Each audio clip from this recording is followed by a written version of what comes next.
এই দেশের স্বাধীনতার 54 বছর পর আমাদের জন্য বার্তা স্পষ্ট।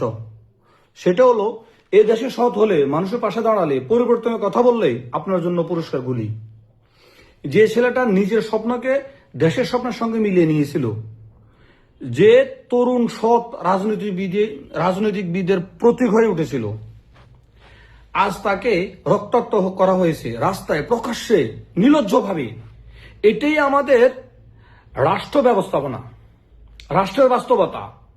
যে কথা বলবে তাকে থামানো হবে, যে দাঁড়ানোর চেষ্টা করবে তাকে ভেঙে দেওয়া হবে, যে আশা দেখাবে তাকে লক্ষ্য বানানো হবে। ওসমান এখন আইসিইউতে শুয়ে আছে, কিন্তু সত্যটা হলো জেগে থাকা প্রজন্মকে ঘুম পাড়ানোর জন্যই এগুলি। এই হামলা শুধু ওসমানের উপর না, এই হামলা আমাদের ভবিষ্যতের উপর, আমাদের স্বপ্ন, আমাদের দেশের, আমাদের সন্তানদের উপর।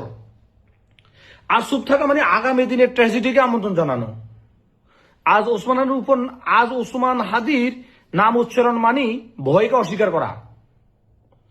ওসমান হাদি বেঁচে উঠুক, কারণ এ লড়াই তার একার না।